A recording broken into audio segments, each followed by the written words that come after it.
สงขลาพี่น้องไต้อัญญามะเหลนเมืองจึงไทยเก่งใหม่ตีไรกว่าร้อยสุเทพหรือเซนั่นก่อนนะเป็นดอยคำย้อนสุต้องลองก้าลองขายตีดินพืชสนโลกตั้งหางดีหมอกไม้มีแทงตีหนึ่งขาจิววัดขุนวินเป็นเจ็ดสิ่งมาสจันอันมีอยู่ตีในเมืองจึงไทยอยู่ไว้ตีเมวางเก่งใหม่นะเจ็ดปากปีอาซักมีว่าอยู่ในเถื่อนลงเขาก็หยาบพระลาเป็นเจ้ายามมาฮอดกันในกว่าให้ไรค่ะเนาะไม่สูงค่าเขาอินเลิฟไตชแนลอ่อนผู้ปันเนนปันแห้งเขาอินเลิฟไตชแนลในข้องอันมีหลายหลายเมลอัมมาการเมืองอัมมาการปืนอัมมาภาษาศาสนาและวัดวาอารามพระเป็นเจ้ากูกูร้องในค่ะเนาะฮอดถึงเยียา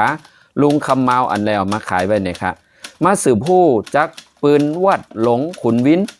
เป็นวัดเก่าอาซากมีอยู่7 ปากปีนะครับพี่น้องค่ะนะ700 ปีนั่นนะคะเนาะธรรมดาไม่ธรรมดามากๆเหมือนพี่น้องไทยวันนั่นนะคะเนาะตั้งอยู่ไว้ตำบลดอนเปาอำเภอแม่วางเก่งไหมนะคะไม่ธรรมดาคอทนหนึ่งนั่นนะคะเนาะกอบสังมันธรรมดาอันวันนั้นค่ะนะมันเข้ากว่ายั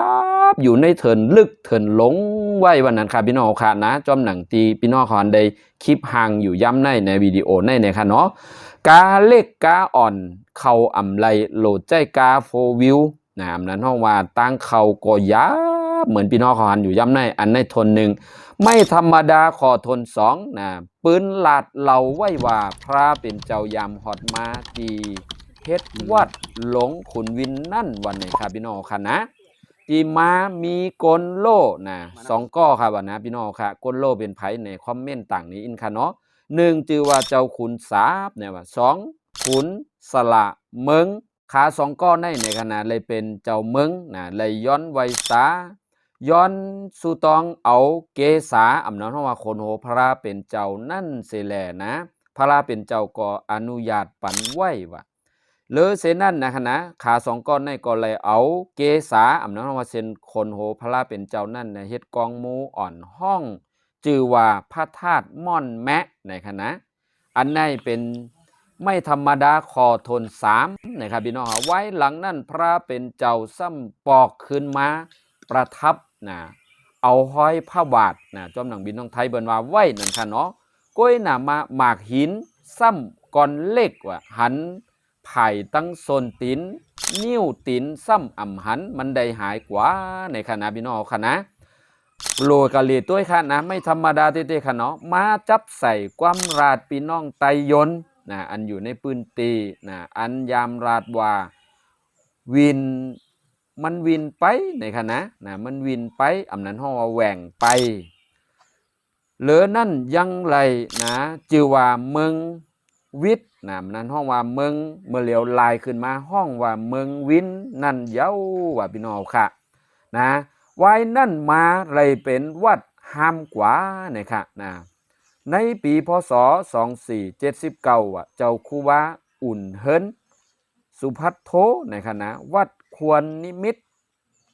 ปัจจุบันอยู่ในอำเภอสันป่าตองนะเก่งใหม่เลยมาเฮ็ดใหม่แทงปอกหนึ่งนะคะไม่ธรรมดาขอทนสีอันพี่น้องเขาติเลยกันเลหันนั่นในขณะเหลือนั่นยังมีปืนลาดกันแทงว้าว่าเมื่อนามาว่าเต็มมีต้นไม้ใหญ่จุกตายอยู่ต้นหนึ่งนะครับว่า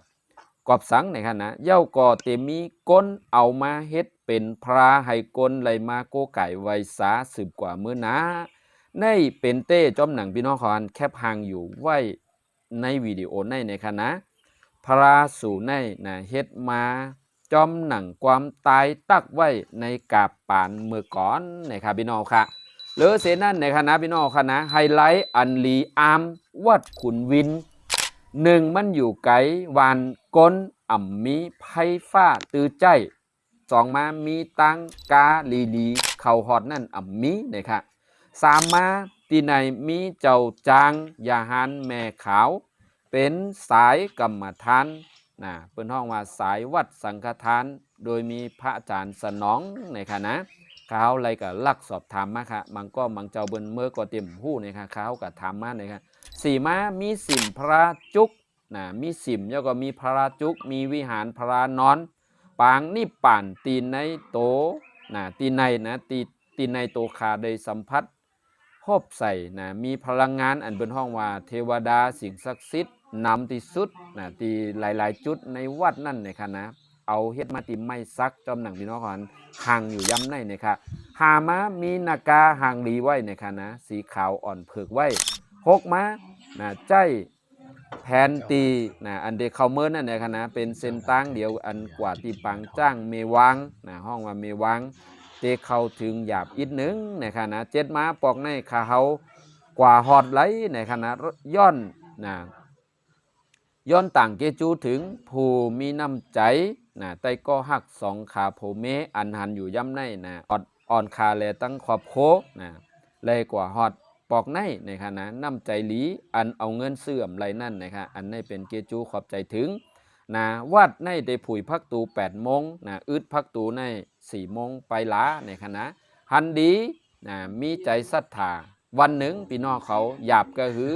กว่าไรจึงหือเนี่ยมีตังกาขึ้นเปิ้นมีรถโฟบิวจังอยู่ปัตไตไตนั่นนะครับนะเพราะว่าเขามีศรัทธาตื้นเตหอดไหลนะครับนะไม่สูงค่านะเขาย้อนให้พี่น้องเขาแชร์ออกปันนะให้ไลผู้หันถึงจอมหนังพี่น้องไตนะเย้าก็อย่าไปลืมติดตามในข้องอินเลิฟไตชาแนลข่าวไว้ให้ปอไลฮับข่าวเงาอันข่าวเดี๋ยวมาต่างนี้เมื่อในย้อนใหม่สูงต่างเกจูกูก็อันแชร์ออกปันให้มีวันหนึ่งแต่เลยฮอดเข้าถึงวัดหลงขุนวินอันมีปืนไว้อยู่700 ปีนั่นนะครับไม่สูงครับ